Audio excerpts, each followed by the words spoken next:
Bowra கிராமத்துல ஒரு சின்ன ஸ்கூல் இருக்கு. அது ரொம்ப வருஷ பழமையான ஸ்கூல். அந்த ஸ்கூலோட நிலைமை ரொம்ப மோசமா இருந்தது. குழந்தைங்க உட்கார்ற பெஞ்ச் எல்லாம் உடைஞ்சு போய் இருந்தது. அப்புறம் அதுல கரையா அரைச்சிருந்தது. பிளாக் போர்டு எல்லாம் தூசியா இருந்தது. அப்புறம் கூடவே மழை காலத்துல ஸ்கூல் மேற்கூரையில இருந்து தண்ணி கொட்டிக்கிட்டே இருக்கும். பசங்களா சீக்கிரமா உங்க ஹோம்வொர்க்க செக் பண்ணிக்கோங்க. கொஞ்ச நேரத்துல மழை பெய்ய போகுது. அப்புறம் உங்க காப்பி எல்லாம் நனைஞ்சு போயிட போகுது. மழையில புக் நனைஞ்சு போயிடுமோன்ற பயத்துல ஸ்டூடெண்ட்ஸ் எல்லாம் அவங்க ஹோம்வொர்க்க செக் பண்ணிக்கிறதுக்காக டீச்சர் கிட்ட போனாங்க. டீச்சர் குழந்தைங்களோட ஹோம்வொர்க்க செக் பண்ணாங்க. அப்புறம் அவங்களுக்கு புது ஹோம்வொர்க்க கொடுத்து வீட்டுக்கு அனுப்பிட்டாங்க. சரி பசங்களா, நாளைக்கு வரும்போது எல்லாரும் ஹோம்வொர்க்க பண்ணிக்கிட்டு வாங்க. அப்புறம் இப்ப நேரா நீங்க வீட்டுக்கு போங்க. யாரும் போற வழியில எங்கேயும் சுத்த போக கூடாது, சரியா? ஏன்னா வேகமா மழை பெய்ய போகுது. அப்புறம் இந்த மழையில நனைஞ்சீங்கன்னா உங்க உடம்பு சரியில்லாம போயிடும். சரிங்க மேடம், நாங்க ஸ்கூல்ல இருந்து டைரக்டா வீட்டுக்கு போறோம். பசங்க எல்லாரும் வீட்டுக்கு போயிட்டாங்க. அவங்க போனதுக்கு அப்புறமா மேடமும் ஸ்கூல் ஜன்னல் கதவு எல்லாத்தையும் மூடிட்டு பூட்டும் போட்டுட்டாங்க. அப்புறம் அவங்க வீட்டுக்கு போயிட்டாங்க. எல்லாரும் போனதுக்கு அப்புறம் ஜோரா மழை பெஞ்சது. அப்புறம் கூடவே மின்னல் புயல்லாம் வந்தது. வேகமா புயல் அடிச்சதுனால ஸ்கூல் இடிஞ்சு கீழே விழுந்துடுச்சு. மறுநாள் மேடம் ஸ்கூலுக்கு வந்த போது ஸ்கூல் மொத்தமா இடிஞ்சு போயிருந்தத அவங்க பார்த்தாங்க. போச்சா, இத ஒன்ன பாக்குறதுக்கு தான் குறைச்சலா இருந்தது. இப்படி அப்படின்னு நாங்களும் இந்த ஸ்கூல்ல வேலை பார்த்துக்கிட்டு இருந்தோம். இனிமே அதுவும் கிடையாது. இப்ப பசங்களுக்கு எப்படி படிப்பு சொல்லி கொடுக்கறது? டீச்சர் கிராம தலைவரை பார்க்க போனாங்க. அவர்கிட்ட இந்த விஷயத்த பத்தி சொன்னாங்க. தலைவர் ஐயா, புயல் அடிச்சதுனால எங்க ஸ்கூல் எல்லாமே இடிஞ்சு போச்சு. இப்ப நம்ம ஸ்கூலுக்காக எங்களுக்கு புது பில்டிங் தேவைப்படுது. உங்களால எங்களுக்கு ஏதாவது உதவி செய்ய முடியுமா? என்கிட்ட இந்த மாதிரி புது பில்டிங் கட்டுறதுக்கு அந்த அளவுக்கு பணமே இல்லையே. நம்ம கவர்மெண்ட்டுக்கிட்ட நமக்கு ஸ்கூல் கட்டித்தர சொல்லி லெட்டர் எழுதி கொடுக்கலாம். நீங்கள் ஒரு லெட்டர் எழுதி கொடுங்க, நான் அதில் சைன் போட்டு கொடுத்து கவர்மெண்ட் ஆஃபீஸரை ஒழுங்காக பார்த்து நம்ம பள்ளிக்கூடத்தை சரி பண்ணிடலாம், சரியா? டீச்சர் ஸ்கூல் பில்டிங் கட்டுறதுக்காக ஒரு அப்ளிகேஷனை எழுதி தலைவர்கிட்ட கொடுத்தாங்க. தலைவர் அதுல சீலை குத்தி அத பக்கத்துல இருந்த அரசாங்க ஆபீஸ்ல ஒப்படைச்சாரு. சில நாட்களுக்கு அப்புறம் ஒரு அரசாங்க இன்ஜினியர் ஸ்கூல் வரைபட மேப் எடுத்துக்கிட்டு ஸ்கூல் இடத்தை பாக்குறதுக்காக கிராமத்துக்கு வந்தாரு. இந்தாங்க மேடம், நான் புது ஸ்கூல் கட்ட ஆர்டர் ரெடி பண்ணிட்டேன். நான் இதோட ஒரு காப்பியை ஆஃபீஸில் பத்திரமா வச்சிடுறேன். கவர்மெண்ட் கிட்ட இருந்து இதுக்கு எப்போ பட்ஜெட் பாஸ் ஆகுதோ புது ஸ்கூல் கட்டுறதுக்கான வேலை ஆரம்பிச்சிடும். டீச்சருக்கு புது ஸ்கூல் வரைபடத்தை கொடுத்ததுக்கு அப்புறம் இன்ஜினியர் அங்க இருந்து போயிட்டாரு. அப்புறம் அரசாங்க ஆபீஸ்க்கு ஸ்கூலோட வரைபடத்தை கொடுத்தாரு. ஆனா அரசாங்க அதிகாரி இந்த விஷயத்துல எந்த ஒரு கவனத்தையும் செலுத்தல. அப்புறம் நிறைய நாட்கள் கடந்து போனதுக்கு அப்புறம் கூட ஸ்கூலை கட்டுறதுக்கான வேலை ஆரம்பிக்கவே இல்ல. பல மாசங்கள் காத்துட்டு இருந்தாச்சு. ஒரு வருஷம் ஆக போகுது. இது வரைக்கும் ஸ்கூல் கட்டுறதுக்கான ஒரு அறிகுறி கூட தெரியல. எனக்கு தெரிஞ்சு இந்த அரசாங்கம் நம்ம ஊருக்கு ஸ்கூல் கட்டி கொடுக்கும்னு நம்பிக்கையே இல்ல. டீச்சர் இது விஷயமா இன்ஜினியர் கிட்ட பேசுறதுக்காக அவரோட ஆபீஸ்க்கு போனாங்க. வாங்க மேடம், உட்காருங்க. நானே உங்களை பார்க்கலான்னு நினைச்சிட்டு இருந்தேன். சார், அது எங்க ஸ்கூல் பில்டிங் கட்டுற வேலை எப்போ சார் ஆரம்பிக்க போறீங்க? ஒரு வருஷமும் ஆயிடுச்சு. பசங்களோட எதிர்காலம் கேள்விக்குறியாயிடும். நான் உங்ககிட்ட என்ன சொல்றது மேடம், நான் அன்னைக்கே வரைபடம் எல்லாத்தையும் கொடுத்துட்டேன். அதுவும் பாஸ் ஆகி வந்துடுச்சு. கவர்மெண்ட் சைட்ல இருந்து உங்க ஸ்கூல் கட்டுறதுக்கான பட்ஜெட் வந்துச்சுல்ல, அந்த பட்ஜெட் மொத்தத்தையும் கவர்மெண்ட் ஆஃபீஸர் சாப்பிட்டாரு. அப்புறம் பேப்பர்ல ரிப்போர்ட் ரெடி பண்ணிட்டாரு உங்க ஸ்கூல் கட்டி முடிச்சாச்சுன்னு. அப்படியா? இதுதான் விஷயமா? அரசாங்க அதிகாரி மேல இதுக்கு மேல என்னங்க நம்பிக்கை வைக்க முடியும்? இந்த மாதிரி ஆட்கள் குழந்தைங்களோட எதிர்காலத்தை கூட விட்டு வைக்கல. குழந்தைங்களோட ஸ்கூலோட பணத்தைனாச்சும் விட்டு வைக்கலாம்ல. பாவம், அந்த குழந்தைங்களுக்கு ஒரு நன்மை ஏற்படும்ல. நான் உங்ககிட்ட மன்னிப்பு கேட்குறேன் மேடம். உங்க ஸ்கூல் பசங்களோட லைஃபே வீணா போச்சு. ஆனா இதுல என்னோட தப்பு எதுவுமே இல்லை. நான் என்னோட வேலையை சரியா தான் செஞ்சிருந்தேன். இல்லங்க, நான் அவ்வளவு சுலபமா குழந்தைங்களோட எதிர்காலத்தை வீணா போக விட மாட்டேன். ஸ்கூல் பில்டிங் கட்டலன்னா என்னங்க, நான் மரத்தடியில குழந்தைங்களுக்கு படிப்பு சொல்லி தருவேன். அவங்களுடைய படிப்பு நின்னு போக நான் விட மாட்டேன். மறுநாள்ல இருந்து டீச்சர் எல்லாருக்கும் ஒரு பெரிய மரத்துக்கடியில படிப்பு சொல்லி கொடுத்தாங்க. குழந்தைங்க எல்லாரும் இந்த மாதிரி கிளாஸ்ல ரொம்ப சந்தோஷப்பட்டாங்க. அப்ப திடீர்னு அங்க மழை பெய்ய ஆரம்பிச்சிடுச்சு. அப்புறம் குழந்தைங்க மழையில இருந்து தங்களை காப்பாத்திக்க இங்க அங்கன்னு ஓடினாங்க. அட, எங்க ஓடுறீங்க? பார்த்து மெதுவா, மழையில எங்கேயாவது வழிக்கு விழுந்துட போறீங்க. சில குழந்தைங்க பக்கத்துல இருந்த ரிப்பேரான ஆட்டோக்குள்ள உட்காந்துக்கிட்டாங்க. மேடமும் அந்த ஆட்டோக்குள்ள போயிட்டாங்க. அப்புறம் முன்னாடி டிரைவர் சீட்ல உட்காந்து குழந்தைங்களுக்கு படிப்பு சொல்லி கொடுத்தாங்க. நமக்கு ஒரு நல்ல இடம் கிடைச்சிருச்சு பசங்களா, நாம இங்க உட்காந்து கூட படிக்கலாம். ஆனா மேடம், இந்த ஆட்டோவுல நாங்க 4 பேர் மட்டும் தானே படிக்க முடியும். மத்த ஸ்டூடெண்ட்ஸ் எல்லாம் எப்படி படிப்பாங்க? இந்த விஷயத்த பத்தி நாம கொஞ்சம் யோசிக்கணும். நான் இதுக்கு ஏதாவது யோசனை பண்றேன். இன்னைக்கு நீங்க உங்களோட லெசனை கம்ப்ளீட் பண்ணுங்க, அப்புறம் வீட்டுக்கு போங்க. நான் நாளைக்குள்ள புது ஸ்கூலுக்கான ஏற்பாடுகளை செய்யறேன். குழந்தைங்க எல்லாரும் போனதுக்கு அப்புறம் மேடம் ஒரு ஆட்டோ மெக்கானிக் கிட்ட போனாங்க. குழந்தைங்களுக்காக ஒரு புது ஸ்கூல் கட்டணும், உங்களால எனக்கு உதவ முடியுமா? நான் ஒரு ரிக்ஷா மெக்கானிக் மேடம். நான் ஒன்றும் பில்டிங் கட்டுற மேஸ்திரி எல்லாம் கிடையாதே. நான் எப்படி உங்களுக்கு ஸ்கூல் கட்டி கொடுக்கறது? எனக்கு ஆட்டோல தாங்க ஸ்கூலை கட்டி தரணும், கல்லுல இல்ல. அதனால தான் உங்களை தேடி நான் வந்தேன். ரிக்ஷாவில் ஸ்கூலா? ஆனால் எப்படி? நான் இது வரைக்கும் ரிக்ஷா ஸ்கூல்னு ஒன்றை பார்த்ததும் கிடையாது, கேள்விப்பட்டதும் கிடையாது. முதல் தடவை நீங்கள் சொல்லி தான் நான் கேட்குறேனே. மேடம், நான் ஒரு ஏழை மனுஷன்தான்.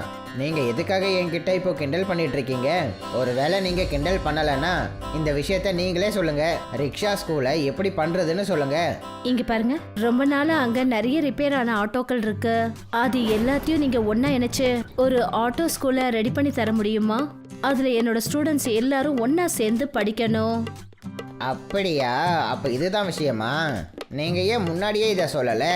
இதெல்லாம் நான் ரொம்ப சூப்பராக பண்ணுவேனே. நீங்கள் என்னோட வேலையை மட்டும் பாருங்க. நான் எல்லா ரிப்பேரான ரிக்ஷாவையும் சேர்த்து நான் பண்ண போகிற இந்த ஸ்கூலை பார்த்தீங்கன்னா நீங்களே அதிர்ச்சி ஆகிடுவீங்க. இப்ப அந்த மெக்கானிக் ரிப்பேர் ஆன எல்லா ஆட்டோக்களையும் ஒரு இடத்துல ஒண்ணா சேர்த்து வச்சாரு. அப்புறம் அதை பில்டிங் மாதிரி சேர்த்துட்டாரு. இந்தாங்க மேடம், உங்களோட இந்த ரிக்ஷா ஸ்கூல் சூப்பராக ரெடி ஆகி தயாராகிடுச்சு.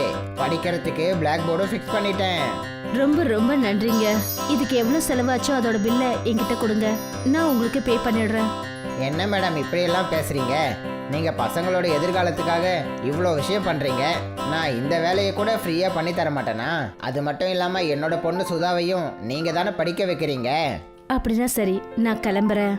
பசங்களுக்கு ஸ்கூலுக்கு டைம் ஆயிடுச்சு. இப்போ டீச்சர் ஆட்டோ ஸ்கூல் சீட்ல உட்காந்து அந்த வண்டியை ஓட்ட ஆரம்பிச்சாங்க. ஒவ்வொரு பசங்களோட வீட்டுக்கா போய் அவங்கள பிக் பண்ணாங்க. ஒரு லேடி ஆட்டோ ஓட்டுறத பார்த்து ஜனங்க அவங்கள கிண்டல் பண்ணாங்க. ஆனா டீச்சர் அவங்க பேசுறது எதையுமே காதுல வாங்கிக்கல. அட அங்க பாருங்க, ஒரு பொம்பளை ரிக்ஷா ஓட்டிக்கிட்டு இருக்கா. இப்ப டீச்சர் எல்லா ஸ்டூடெண்ட்ஸையும் அவங்க வீட்ல இருந்து பிக் பண்ணாங்க. அப்புறம் எல்லாருக்கும் ஆட்டோ ஸ்கூலுக்குள்ள படிப்பு சொல்லி கொடுத்தாங்க. அப்புறம் ஸ்கூல் முடிஞ்சதும் எல்லாரையும் அவங்க வீட்ல டிராப் பண்ணாங்க. குழந்தைங்க எல்லாரும் ரொம்ப கவனமா படிக்க ஆரம்பிச்சாங்க. அப்புறம் எக்ஸாம்ல டாப் வந்தாங்க.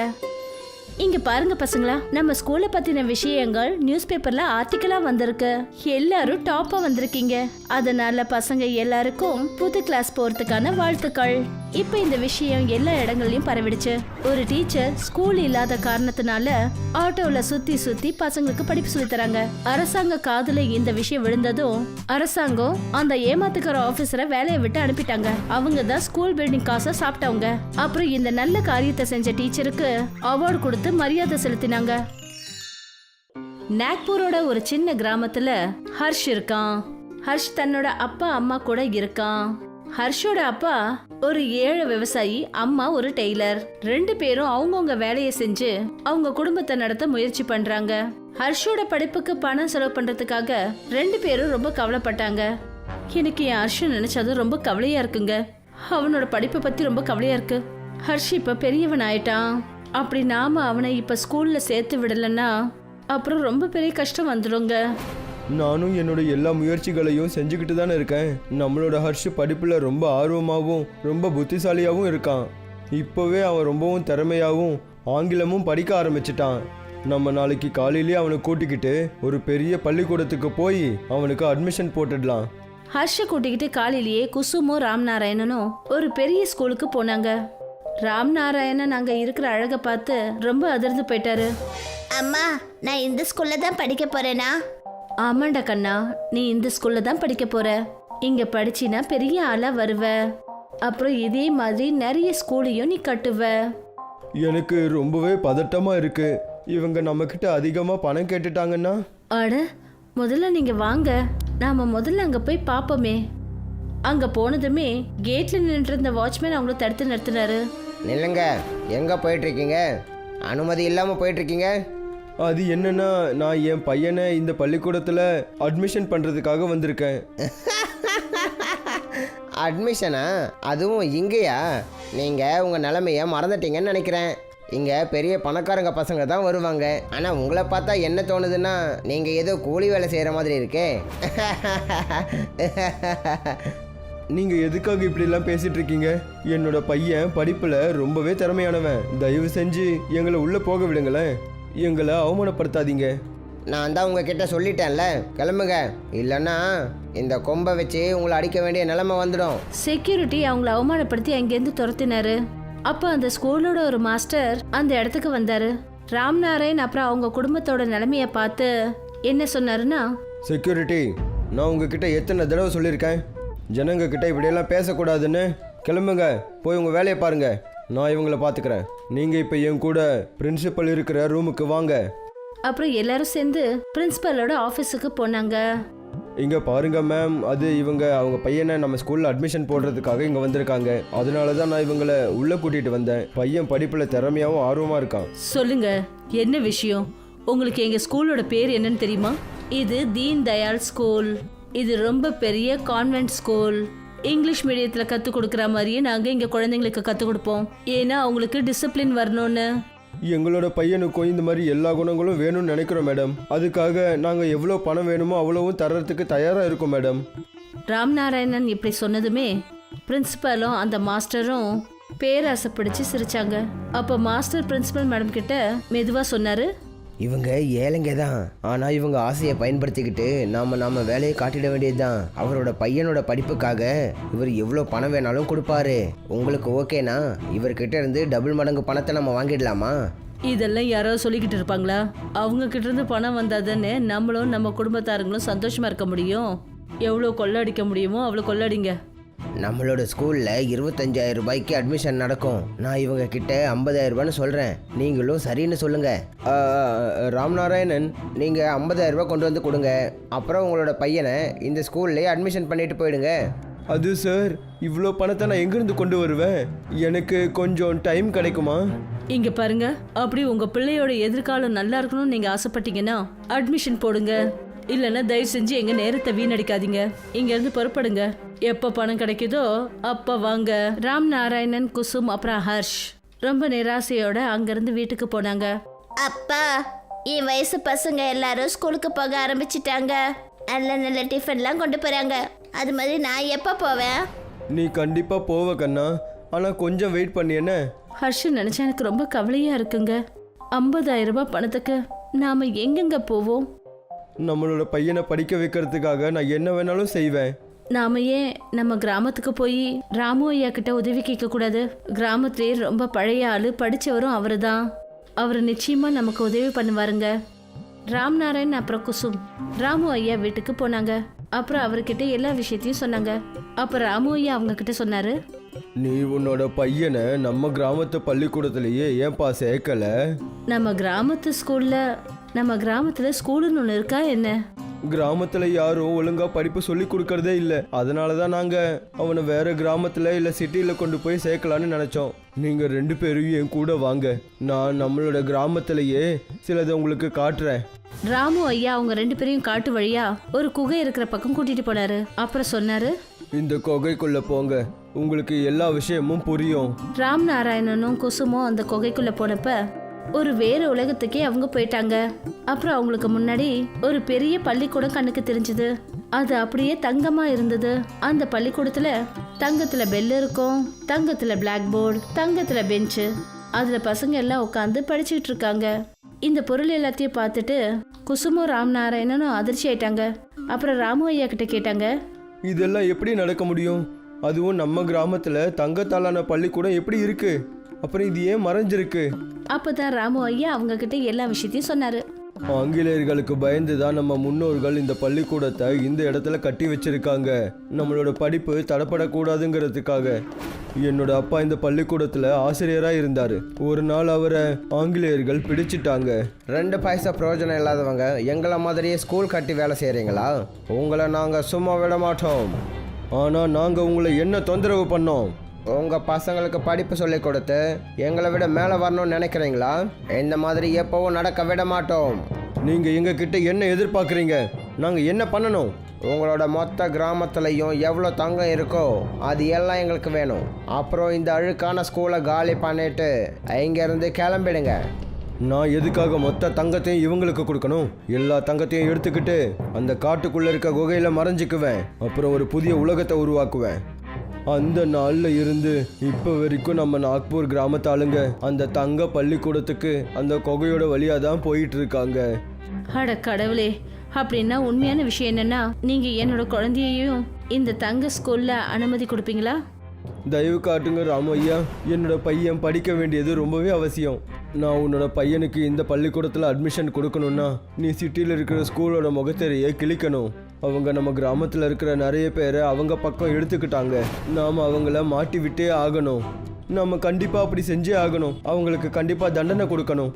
நாம அதுக்கு ஒரு ஆதாரத்தை திரட்டணும். நீங்க அதுக்கு கவலைப்படாதீங்க. அவங்க உங்ககிட்ட எவ்வளோ பணத்தை கேட்டாங்களோ அவ்வளோ பணத்தை நீங்க கொண்டு போங்க. நான் இந்த விஷயத்த போலீஸ் கிட்ட சொல்லிடுறேன். அவங்கள கையும் களவுமா பிடிச்சிடுவாங்க. குசுமும் ராம்நாராயணனும் அதே மாதிரி செஞ்சாங்க. அவங்க பணத்தை எடுத்துக்கிட்டு அந்த காஸ்ட்லியான ஸ்கூலுக்கு போனாங்க. ராம்நாராயணன் பிரின்சிபல் கிட்ட சொன்னாரு, இந்தாங்க, நீங்க எங்க கிட்ட கேட்ட பணம் மொத்தம் 50,000 ரூபாய் இருக்கு. கொடுங்க கொடுங்க, எனக்கு முன்னாடியே தெரியும் நீங்க உங்க பையனை எங்க ஸ்கூல்ல தான் சேர்ப்பீங்கன்னு. அட, இவ்வளோ நல்ல ஸ்கூல் இருக்கும்போது நாங்க என்ன எங்க பையனை தங்க பள்ளிக்கூடத்திலே சேர்ப்போம்? கொடுங்க, பணத்தை என்கிட்ட கொடுங்க. ராம்நாராயணன் பிரின்சிபல் மேடம் கிட்ட பணத்தை கொடுத்த போது அந்த பணத்தை கையில வாங்கினதுமே அந்த அறைக்குள்ள போலீஸ்காரங்க வந்துட்டாங்க. அப்புறம் அவங்கள கையும் களவுமா பிடிச்சிட்டாங்க. நீங்க பண்ண தப்புக்கான தண்டனை உங்களுக்கு நிச்சயம் கிடைக்கும். நானும் என் புருஷனும் கடினமா கஷ்டப்பட்டு ஜனங்களோட வீடுங்கள்ல எல்லாம் வேலை பார்த்து எங்க பிள்ளைங்கள படிக்க வைக்கணும்னு நாங்க ஆசைப்பட்டோம். அப்புறம் நீயும் ஒருத்தி இருக்க. சீ, உனக்கு வெக்கமா இல்ல? பிரின்சிபலும் மாஸ்டரும் கையும் களவுமா பிடிக்கப்பட்டாங்க. அப்புறம் இது போல ஹர்ஷ் அவனோட தங்க பள்ளிக்கூடத்துல தன்னோட படிப்பை முடிக்க ஆரம்பிச்சான். நாக்பூரோட ஒரு சின்ன கிராமத்துல ஹர்ஷ் இருக்கான். ஹர்ஷ் தன்னோட அப்பா அம்மா கூட இருக்கான். ஹர்ஷோட அப்பா ஒரு ஏழை விவசாயி, அம்மா ஒரு டெய்லர். 2 பேரும் அவங்கவுங்க வேலையை செஞ்சு அவங்க குடும்பத்தை நடத்த முயற்சி பண்றாங்க. ஹர்ஷோட படிப்புக்கு பணம் செலவு பண்றதுக்காக 2 பேரும் ரொம்ப கவலைப்பட்டாங்க. எனக்கு என் ஹர்ஷ நினைச்சது ரொம்ப கவலையா இருக்குங்க. அவனோட படிப்பை பத்தி ரொம்ப கவலையா இருக்கு. ஹர்ஷ் இப்ப பெரியவன் ஆயிட்டான். அப்படி நாம அவனை இப்ப ஸ்கூல்ல சேர்த்து விடலன்னா அப்புறம் ரொம்ப பெரிய கஷ்டம் வந்துடுங்க. நானும் என்னோட எல்லா முயற்சிகளையும் செஞ்சுக்கிட்டு தானே இருக்கேன். நம்மளோட ஹர்ஷ் படிப்புல ரொம்ப ஆர்வமாகவும் ரொம்ப புத்திசாலியாகவும் இருக்கான். இப்போவே அவன் ரொம்பவும் திறமையாகவும் ஆங்கிலமும் படிக்க ஆரம்பிச்சிட்டான். நம்ம நாளைக்கு காலையிலேயே அவனை கூட்டிக்கிட்டு ஒரு பெரிய பள்ளிக்கூடத்துக்கு போய் அவனுக்கு அட்மிஷன் போட்டுடலாம். ஹர்ஷ கூட்டிக்கிட்டு காலையிலேயே குசுமும் ராம்நாராயணனும் ஒரு பெரிய ஸ்கூலுக்கு போனாங்க. ராம்நாராயணன் அங்க இருக்கிற அழகை பார்த்து ரொம்ப அதிர்ந்து போயிட்டாரு. அம்மா, நான் இந்த ஸ்கூல்ல தான் படிக்க போறேனா? ஆமாண்டா கண்ணா, நீ இந்த ஸ்கூல்ல தான் படிக்க போற. இங்க படிச்சினா பெரிய ஆளா வருவ. அப்புறம் இதே மாதிரி நிறைய ஸ்கூலையும் நீ கட்டுவ. எனக்கு ரொம்பவே பதட்டமா இருக்கு. இவங்க நம்ம கிட்ட அதிகமா பணம் கேட்டுட்டாங்கன்னா? அட, முதல்ல நீங்க வாங்க, நாம முதல்ல அங்க போய் பாப்போமே. அங்க போனதுமே கேட்ல நின்று இருந்த வாட்ச்மேன் அவங்கள தடுத்து நிறுத்தினாரு. நில்லுங்க, எங்கே போயிட்டுருக்கீங்க? அனுமதி இல்லாமல் போயிட்டுருக்கீங்க. அது என்னன்னா, நான் என் பையனை இந்த பள்ளிக்கூடத்தில் அட்மிஷன் பண்ணுறதுக்காக வந்திருக்கேன். அட்மிஷனா? அதுவும் இங்கேயா? நீங்கள் உங்கள் நிலமையை மறந்துட்டீங்கன்னு நினைக்கிறேன். இங்கே பெரிய பணக்காரங்க பசங்க தான் வருவாங்க. ஆனால் உங்களை பார்த்தா என்ன தோணுதுன்னா நீங்கள் ஏதோ கூலி வேலை செய்கிற மாதிரி இருக்கே. நீங்கள் எதுக்காக இப்படிலாம் பேசிகிட்டு இருக்கீங்க? என்னோட பையன் படிப்பில் ரொம்பவே திறமையானவன். தயவு செஞ்சு எங்களை உள்ளே போக விடுங்களேன். எங்களை அவமானப்படுத்தாதீங்க. நான் தான் உங்ககிட்ட சொல்லிட்டேன்ல, கிளம்புங்க. இல்லைன்னா இந்த கொம்பை வச்சு உங்களை அடிக்க வேண்டிய நிலைமை வந்துடும். செக்யூரிட்டி அவங்கள அவமானப்படுத்தி அங்கேருந்து துரத்தினாரு. அப்போ அந்த ஸ்கூலோட ஒரு மாஸ்டர் அந்த இடத்துக்கு வந்தாரு. ராம்நாராயண் அப்புறம் அவங்க குடும்பத்தோட நிலைமைய பார்த்து என்ன சொன்னாருன்னா, செக்யூரிட்டி, நான் உங்ககிட்ட எத்தனை தடவை சொல்லியிருக்கேன் ஜனங்க கிட்ட இப்படியெல்லாம் பேசக்கூடாதுன்னு? கிளம்புங்க, போய் உங்கள் வேலையை பாருங்க. நான் இவங்களை பார்த்துக்கிறேன். நீங்கள் இப்போ என் கூட பிரின்சிபல் இருக்கிற ரூமுக்கு வாங்க. அப்புறம் எல்லாரும் சேர்ந்து பிரின்சிபலோட ஆஃபீஸுக்கு போனாங்க. இங்கே பாருங்க மேம், அது அவங்க பையனை நம்ம ஸ்கூலில் அட்மிஷன் போடுறதுக்காக இங்கே வந்திருக்காங்க. அதனால தான் நான் இவங்களை உள்ளே கூட்டிகிட்டு வந்தேன். பையன் படிப்பில் திறமையாகவும் ஆர்வமாக இருக்கான். சொல்லுங்க, என்ன விஷயம்? உங்களுக்கு எங்க ஸ்கூலோட பேர் என்னன்னு தெரியுமா? இது தீன் தயாள் ஸ்கூல். இது ரொம்ப பெரிய கான்வென்ட் ஸ்கூல். இங்கிலீஷ் மீடியத்தில் கற்றுக் கொடுக்குற மாதிரியே நாங்கள் இங்கே குழந்தைங்களுக்கு கற்றுக் கொடுப்போம். ஏன்னா அவங்களுக்கு டிசிப்ளின் வரணும்னு. எங்களோட பையனுக்கும் இந்த மாதிரி எல்லா குணங்களும் வேணும்னு நினைக்கிறோம் மேடம். அதுக்காக நாங்கள் எவ்வளோ பணம் வேணுமோ அவ்வளவும் தர்றதுக்கு தயாராக இருக்கோம் மேடம். ராம்நாராயணன் இப்படி சொன்னதுமே பிரின்சிபலும் அந்த மாஸ்டரும் பேராசை பிடிச்சு சிரிச்சாங்க. அப்போ மாஸ்டர் பிரின்சிபல் மேடம் கிட்ட மெதுவா சொன்னாரு, இவங்க ஏழைங்க தான், ஆனால் இவங்க ஆசையை பயன்படுத்திக்கிட்டு நாம வேலையை காட்டிட வேண்டியதுதான். அவரோட பையனோட படிப்புக்காக இவர் எவ்வளோ பணம் வேணாலும் கொடுப்பாரு. உங்களுக்கு ஓகேனா இவர்கிட்ட இருந்து டபுள் மடங்கு பணத்தை நம்ம வாங்கிடலாமா? இதெல்லாம் யாரோ சொல்லிக்கிட்டு இருப்பாங்களா? அவங்க கிட்ட இருந்து பணம் வந்தாதானே நம்மளும் நம்ம குடும்பத்தாருங்களும் சந்தோஷமா இருக்க முடியும். எவ்வளோ கொள்ளடிக்க முடியுமோ அவ்வளோ கொள்ளடிங்க. நம்மளோட ஸ்கூலில் 25,000 ரூபாய்க்கு அட்மிஷன் நடக்கும். நான் இவங்க கிட்ட 50,000 ரூபான்னு சொல்கிறேன், நீங்களும் சரின்னு சொல்லுங்கள். ராம்நாராயணன், நீங்கள் 50,000 ரூபாய் கொண்டு வந்து கொடுங்க. அப்புறம் உங்களோட பையனை இந்த ஸ்கூல்லேயே அட்மிஷன் பண்ணிட்டு போயிடுங்க. அது சார், இவ்வளோ பணத்தை நான் எங்கேருந்து கொண்டு வருவேன்? எனக்கு கொஞ்சம் டைம் கிடைக்குமா? இங்க பாருங்க, அப்படி உங்க பிள்ளையோட எதிர்காலம் நல்லா இருக்கணும்னு நீங்க ஆசைப்பட்டீங்கன்னா அட்மிஷன் போடுங்க. இல்லைன்னா தயவு செஞ்சு எங்க நேரத்தை வீணடிக்காதீங்க. இங்க இருந்து புறப்படுங்க. எப்ப பணம் கிடைக்குதோ அப்ப வாங்க. ராம் நாராயணன், குசும் அப்புறம் ஹர்ஷ் ரொம்ப நிராசையோட அங்கிருந்து வீட்டுக்கு போனாங்க. அப்பா, என் வயசு பசங்க எல்லாரும் ஸ்கூலுக்கு போக ஆரம்பிச்சிட்டாங்க. நல்ல நல்ல டிஃபன்லாம் கொண்டு போறாங்க. அது மாதிரி நான் எப்போ போவேன்? நீ கண்டிப்பாக போவ கண்ணா, ஆனால் கொஞ்சம் வெயிட் பண்ணி என்ன? ஹர்ஷ் நினைச்சா எனக்கு ரொம்ப கவலையா இருக்குங்க. 50,000 ரூபாய் பணத்துக்கு நாம எங்கெங்க போவோம்? நம்மளோட பையனை படிக்க வைக்கிறதுக்காக நான் என்ன வேணாலும் செய்வேன். நாம ஏன் நம்ம கிராமத்துக்கு போய் ராமு ஐயா கிட்ட உதவி கேட்க கூடாது? கிராமத்திலே ரொம்ப பழைய ஆளு, படிச்சவரும் அவரு தான். அவர் நிச்சயமா நமக்கு உதவி பண்ணுவாருங்க. ராம் நாராயண் அப்புறம் குசும் ராமு ஐயா வீட்டுக்கு போனாங்க. அப்புறம் அவர்கிட்ட எல்லா விஷயத்தையும் சொன்னாங்க. அப்புறம் ராமு ஐயா அவங்க கிட்ட சொன்னாரு, நீ உன்னோட பையனை நம்ம கிராமத்து பள்ளிக்கூடத்திலேயே ஏன்பா சேர்க்கல? நம்ம கிராமத்துல ஸ்கூலுன்னு ஒன்று இருக்கா என்ன? கிராமத்தில் யாரும் ஒழுங்காக படிப்பு சொல்லி கொடுக்கறதே இல்லை. அதனால தான் நாங்கள் அவனை வேறு கிராமத்தில் இல்லை சிட்டியில் கொண்டு போய் சேர்க்கலான்னு நினச்சோம். நீங்கள் 2 பேரும் என் கூட வாங்க, நான் நம்மளோட கிராமத்திலேயே சிலதை உங்களுக்கு காட்டுறேன். ராமு ஐயா அவங்க 2 பேரையும் காட்டு வழியா ஒரு குகை இருக்கிற பக்கம் கூட்டிட்டு போனாரு. அப்புறம் சொன்னாரு, இந்த குகைக்குள்ள போங்க, உங்களுக்கு எல்லா விஷயமும் புரியும். ராம் நாராயணனும் குசுமும் அந்த குகைக்குள்ள போனப்ப ஒரு வேறு உலகத்துக்கே அவங்க போயிட்டாங்க. அப்புறம் அவங்களுக்கு முன்னாடி ஒரு பெரிய பள்ளிக்கூடம் கண்ணுக்கு தெரிஞ்சது. அது அப்படியே தங்கமா இருந்தது. அந்த பள்ளிக்கூடத்துல தங்கத்துல பெல் இருக்கும், தங்கத்துல பிளாக் போர்டு, தங்கத்துல பெஞ்சு. அதுல பசங்க எல்லாம் உட்காந்து படிச்சுக்கிட்டு இருக்காங்க.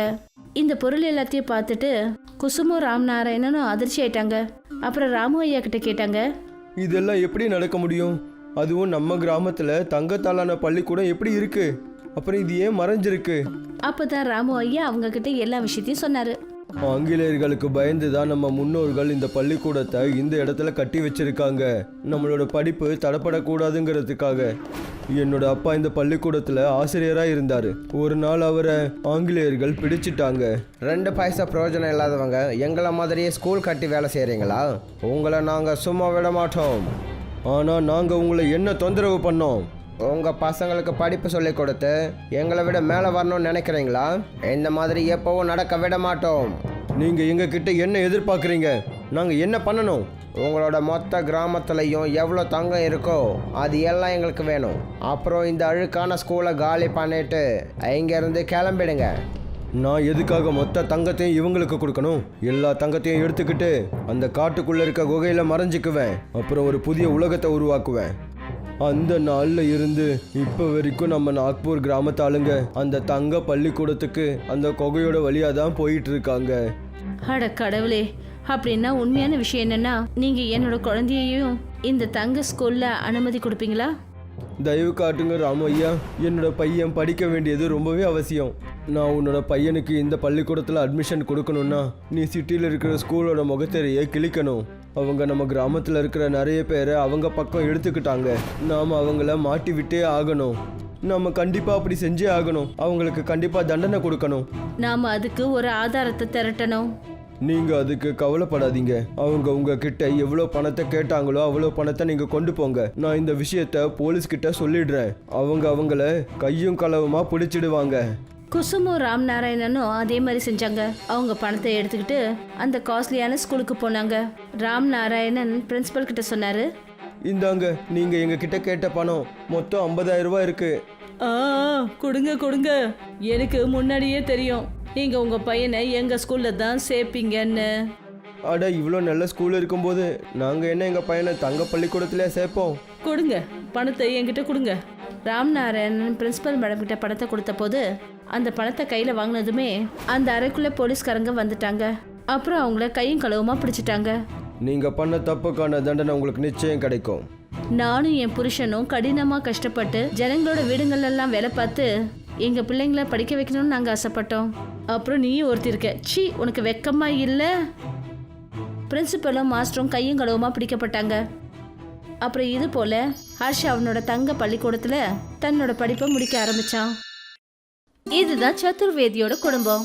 இந்த குடும்பத்தோட தலைவர் தீனதயாளன் சார் தான். அவரு ஒரு ஸ்கூல் ஹெட் மாஸ்டர். இவங்க தான் அவரோட மனைவி மீனா. அப்புறம் இவர் அவரோட பையன் தீரஜ். இவருக்கு ட்ரக் பிசினஸ் இருக்கு. அப்புறம் இவங்க தான் மருமக பூனம். சதுர்வேதி சாரோட குடும்பம் ரொம்ப மகிழ்ச்சியான சந்தோஷமான ஒரு குடும்பம். மருமகளே வாமா, நாம சதுரங்க விளையாட்டு விளையாடுவோம். நான் வரலப்பா. எப்ப பார்த்தாலும் நான் தோத்து போயிடுறேன். நீங்க அவரோட விளையாடுங்க. நானும் தான் எப்பவும் தோத்து போயிட்டே இருக்கேன். சரிப்பா வாங்க விளையாடுவோம். பரோட்டா ரெடி ஆகுற வரைக்கும் வேற எந்த வேலையும் செய்யறதுக்கு ஒண்ணும் இல்ல. நான் என்ன பண்றது? போடுங்கப்பா வரேன். அப்படி சொல்லுப்பா. அப்பாவும் பிள்ளையும் சதுரங்க விளையாட உட்காந்துட்டாங்க. தீனதயாளன் சார் சதுரங்க விளையாட்டுக்கே குருன்னு சொல்லலாம். அப்புறம் சில நொடியிலேயே அவரு தீரஜ தோக்கடிச்சிட்டாரு. நீங்க ஒரு முறை கூட என் புள்ளைய ஜெயிக்க விடவே மாட்டேங்கிறீங்க. அவன் ஜெயிக்க கூடாதுன்னு நானா தடுக்கிறேன்? அப்படியே உன் பிள்ளைக்கு என்னை எதிர்த்து ஜெயிக்கிற திறமை இருந்துச்சுன்னா அப்ப அவன் ஜெயிக்க தான் போறான். அதுக்காக நான் தோத்து போய் என் பிள்ளைய நான் ஜெயிக்க வைக்க முடியுமா சொல்லு? அப்பா, எனக்கு தோத்து போறதுல கூட ஜாலியா தான்ப்பா இருக்குது. உங்களுக்கு இந்த விளையாட்டுல மட்டும் அவ்வளவு இன்ட்ரெஸ்ட் இருக்கு. அது என்னன்னு சொல்றது? இந்த விளையாட்டை விட எனக்கு அதிகமான இன்ட்ரெஸ்ட் குழந்தைங்களுக்கு படிப்பு சொல்லி கொடுக்கறதுல தான்ப்பா இருக்கு. சரி சரி, 10 மணி ஆயிடுச்சு. நான் என் ஸ்கூலுக்கு கிளம்புறேன். அட, ஆனா அப்பா நீங்க டிஃபன் சாப்பிட்டுட்டு போங்க. என்கிட்ட டைம் இல்ல மருமகளே. ஒரு நிமிஷம் வெயிட் பண்ணுங்க. நான் உங்களுக்கு டிஃபன் பாக்ஸ்ல கட்டி கொடுத்துறேன். சரி சரி, ஆனா ஒரு நிமிஷம் தான். அவசர அவசரமா பூனம் டிஃபன் பாக்ஸ் எடுத்து வச்சா. அப்புறம் தீனதயாளன் சார் கிளம்பிட்டாரு. தீனதயாளன் சார் ஒரு கவர்மெண்ட் ஸ்கூல் மாஸ்டர். சொல்ல போனா கவர்மெண்ட் ஸ்கூலோட நிலைமை ரொம்ப மோசமா இருந்தது. ஆனா இங்க கல்வி நல்லபடியா கிடைச்சது. தீனதயாளன் சார் மனசார படிப்பு சொல்லி கொடுப்பாரு. சோட்டு, என்னப்பா எதுக்காக இன்னைக்கு லேட் நீ? அது சார், நான் பக்கத்து கிராமத்துக்கு போயிருந்தேன். என் அக்காவை அவங்க மாமியார் வீட்ல விடுறதுக்காக போனேன். அங்க இருந்து நான் ஸ்கூலுக்கு ஓடி வந்தேன். அதான் லேட் ஆயிடுச்சு. சரிப்பா, இந்த முறை நீ கிளாஸ்ல உட்காரதுக்கு நான் அனுமதி கொடுக்கறேன். அடுத்த முறை லேட்டா வந்தா இந்த சாக்கு போக்கெல்லாம் நான் கேட்கவே மாட்டேன். சரிங்க சார். தீனதயாளன் சார் படிப்பை ரொம்ப சீரியஸா எடுத்துப்பாரு. அவருக்கு ஸ்கூல்ல இருக்கிற ஒவ்வொரு செகண்டும் ரொம்ப முக்கியமான நேரமா நினைப்பாரு. அதனால அவரும் லேட்டா ஸ்கூலுக்கு போக மாட்டாரு. அதே சமயம் அவங்க ஸ்கூல் ஸ்டூடெண்ட்ஸும் லேட்டா ஸ்கூலுக்கு வரக்கூடாதுன்னு சொல்லுவாரு. மழை வராத வரைக்கும் எல்லாமே நல்லபடியா தான் போய்கிட்டு இருந்தது. ஆனா மழை பெய்ய ஆரம்பிச்சதுமே கிளாஸ் ரூம் காலி ஆயிடும். ஏன்னா அந்த கவர்மெண்ட் ஸ்கூல் ஒழுக ஆரம்பிச்சிடும். அப்புறம் மேற்கூரைய ரிப்பேர் பண்றதுக்காக தீனதயாளன் சார் அரசாங்க ஆபீஸுக்கு வருஷம் மனு எடுத்துட்டு போவாரு. வாங்க வாங்க தீனதயாளன் சார், நானும் அதுதான் யோசிச்சுட்டு இருந்தேன். என்னடா மழைக்காலம் ஆரம்பிச்சிடுச்சு, இன்னும் நீங்க இங்க வரலன்னு பார்த்தேன். என்ன சாப்பிடுறீங்க? தில்லுனா சூடாவா? சார், நீங்க எங்க ஸ்கூலுடைய மேற்கூரைய சரி பண்ணி கொடுங்க சார், போதும். வேற எனக்கு எதுவும் வேணாம் சார். இங்க பாருங்க தீனதயாளன் சார், ஒவ்வொரு வருஷமும் நீங்க கொடுக்கற விண்ணப்பத்தை நாங்க மேலிடத்துக்கு அனுப்பி வைக்கிறோம். ஆனா அங்கிருந்து உங்களுடைய ஃபண்டுக்கு சாங்ஷனே வரமாட்டேங்குது. இதுல நாங்க என்ன பண்ண முடியும் சொல்லுங்க? அப்ப நான் என்ன செய்யணுமோ சொல்லுங்க சார். நீங்க ஒரு தடவை போய் கல்வி அமைச்சரை பாருங்க. ஒருவேளை உங்க வேலை முடிஞ்சாலும் முடியலாம்ல. சரிங்க சார், அப்படின்னா இந்த மனுவை நான் அவர் கையிலேயே கொடுத்துறேன் சார். தீனதயாளன் சார் அமைச்சர் கிட்ட அப்பாயின்மெண்ட் வாங்கினாரு. அப்புறம் அவரை பாக்கிறதுக்காக போனாரு. சார், நான் அரசாங்க பள்ளியில மாஸ்டரா இருக்கேன் சார். கிட்டத்தட்ட 4 வருஷமா எங்க ஸ்கூல் மேல் கூரை மழை காலத்துல ஒழுவிக்கிட்டே இருக்கு சார். நான் ஒவ்வொரு வருஷமும் அரசாங்க ஆபீஸ்ல போய் மனு கொடுத்துட்டு வரேன் சார். சார், நீங்க தயவு கூர்ந்து எங்களுடைய மனுவை ஏத்துக்கிட்டு சீக்கிரமா எங்களுடைய மனுவை ஓகே பண்ணிட்டு அதிகாரிகளுக்கு உத்தரவு கொடுக்கணும் சார். கண்டிப்பா சார், கண்டிப்பா. கூடிய சீக்கிரத்துல உங்க பள்ளிக்கூடத்தை ரிப்பேர் பண்ற வேலைய கான்ட்ராக்டர் கிட்ட ஒப்படைக்கிறோம் சார். ரொம்ப நன்றி சார். இன்னைக்கு தீனதயாளன் சார் ரொம்ப சந்தோஷமா இருந்தாரு. ஏன்னா அவங்க ஸ்கூலை கூடிய சீக்கிரத்துல சரி பண்ண போறாங்க. அவரு ஜிலேபி வாங்கிக்கிட்டு வீட்டுக்கு வந்தாரு. என்னங்கப்பா விஷயம், இன்னைக்கு ரொம்ப சந்தோஷமா இருக்கீங்க? சந்தோஷமான விஷயம்தான். இன்னைக்கு நான் கல்வி அமைச்சரை போய் பார்த்துட்டு வந்தேன். அவரு நான் கொடுத்த மனுவை ஏத்துக்கிட்டாரு.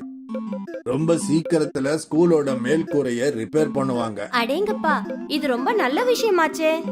நல்லதா போச்சு. அப்படின்னா இனிமே நாள் முழுக்க நீங்க ஸ்கூல்லயே தான் இருப்பீங்க. உங்க தொந்தரவு எங்களுக்கு இருக்காது. என்ன? இந்த விஷயத்தை கேட்டதும் குடும்பமே சந்தோஷப்பட்டுச்சு. எல்லாருக்கும் தீன்தயாளன் சாருக்கு கல்வி ரொம்ப பிடிக்கும்ன்ற விஷயம் தெரியும். இந்த விஷயம் நடந்து கொஞ்ச நாள் கடந்துச்சு. இது வரைக்கும் எந்த வேலையும் ஆரம்பிக்கல. அதனால அதை பத்தி தெரிஞ்சுக்கிறதுக்காக தீனதயாளன் சார் மறுபடியும் கவர்மெண்ட் ஆபீஸ்க்கு போனாரு. என்னாச்சு தீனதயாளன் சார், மறுபடியும் இங்க வந்திருக்கீங்க? நான் மந்திரிய நேர்ல போய் பார்த்துட்டு வந்துட்டேன் சார். அவரு தான் சொன்னாரு கூடிய சீக்கிரத்துல ஸ்கூலோட கான்ட்ராக்ட யார்கிட்டயாவது கொடுத்து ஸ்கூலை ரிப்பேர் பண்ற வேலையை ஆரம்பிக்கிறோம்னு சொன்னாரு. ஆனா இது வரைக்கும் எதுவும் ஆரம்பிக்கலைங்களே. மேல் அதிகாரிங்க கிட்ட இருந்து எங்களுக்கு எந்த தகவலும் வரல சார். மந்திரி ஒருவேளை உங்க பேச்ச கேட்டுட்டு அதுக்கப்புறம் மறந்துட்டாரோ என்னமோ. என்ன? நான் இப்பவே அவர்கிட்ட போய் அவருக்கு ஞாபகப்படுத்திட்டு வந்துடுறேன். எந்த பிரயோஜனமும் இல்ல தீனதயாளன் சார். மந்திரி இப்போ ஃபாரின் டூர் போயிருக்காரு. அதுவும் 1 மாச டூர். 1 மாசமா? அச்சோ, அது வரைக்கும் ஸ்கூலை மூடியே வைக்க முடியுமா? இதை தவிர வேற வழியே இல்ல சார். தீனதயாளன் சாருக்கு ரொம்ப வருத்தமாயிடுச்சு. தீனதயாளன் சார் அவங்க குடும்பத்தாருங்க கிட்ட எல்லா விஷயத்தையும் சொன்னாரு. இப்ப என்னப்பா பண்றது? அதான் தெரியல. சீக்கிரத்துல ஸ்கூலை திறந்துடலாம்னு நினைச்சேன். ஆனா நடக்காது போல இருக்கே. தீனதயாளன் சாரோட சோகமான முகத்தை பார்த்துட்டு அவரோட பையனுக்கும் மருமகளுக்கும் ரொம்ப கஷ்டமா இருந்தது. அவங்க 2 பேரும் அவருக்கு உதவி செய்யணும்னு நினைச்சாங்க. ஏன்பா, நீங்க வேற ஏதாவது இடத்துல கிளாஸ் நடத்த முடியாதா? ஆனா எங்க? இந்த கிராமத்துல அவ்வளோ பெரிய இடம் எங்க இருக்கு? நம்ம வீடும் அவ்வளவு பெருசா கூட இல்ல. தீரத் யோசிச்சுட்டு தான் இருந்தாரு. அப்பதான் அவருக்கு ட்ரக் கண்டெய்னர் ஞாபகம் வந்தது. அப்பா, ட்ரக் கண்டெய்னர்ல கிளாஸ் நடத்தலாமே. அது எப்படிப்பா முடியும்? ட்ரக் கண்டெய்னர்ல நீங்க நிறைய ஆபீஸர் பார்த்துப்பீங்க. உள்ள கிளாஸ் ரூமையும் அமைக்கலாமேப்பா. இந்த ஸ்கூல் ரிப்பேர் ஆகிற வரைக்கும் குழந்தைங்களால படிக்க முடியும் இல்லையா? இது முடியுமாப்பா? நிச்சயமா முடியும். மறுநாள் தீரஜ் அவரோட ட்ரக்கை கிராமத்துக்குள்ள கொண்டு வந்தாரு. இந்த ட்ரக்ல ஒரு கண்டெய்னர் இருந்தது. தீரஜ் அந்த கண்டெய்னருக்குள்ள ஒரு பிளாக் போர்டை செட் பண்ணாரு. அப்புறம் லைட்ஸ், ஃபேன் கூட. அப்புறம் ஒரு நாளுக்குள்ளேயே அந்த பெரிய ட்ரக் ஸ்கூல் ரெடி ஆயிடுச்சு. இதோப்பா உங்க ட்ரக் ஸ்கூல் ரெடி ஆயிடுச்சு. மறுநாளே கிராமத்து பசங்க எல்லாருமே ட்ரக் ஸ்கூலுக்கு படிக்க வந்துட்டாங்க. இப்ப மழைய பத்தி அவங்களுக்கு எந்த கவலையும் இல்ல. தீனதயாளன் சார் மறுபடியும் பிள்ளைங்களுக்கு பாடம் சொல்லி கொடுக்க ஆரம்பிச்சாரு. அப்புறம் அவரு சந்தோஷமா இருக்கிறத பார்த்துட்டு அவங்க குடும்பத்திலயும் சந்தோஷமா இருந்தாங்க. மழை காலத்துல அந்த கவர்மெண்ட் ஸ்கூல் ட்ரக் ஸ்கூலுக்குள்ளேயே நடத்தப்பட்டது. கடைசியில மழை காலம் முடியும் போது அரசாங்க ஸ்கூல்ல பழுது பார்க்குற வேலையை ஆரம்பிச்சாங்க. தீன்தயாளன் சார் ரொம்ப சந்தோஷமா இருந்தாரு. எந்த பசங்களோட படிப்பும் தடங்கல் ஆகல. அடுத்த வருஷம் இந்த கிராமத்துக்கு இந்த ட்ரக் ஸ்கூல் அவசியப்படாதுன்னு நம்புறோம்.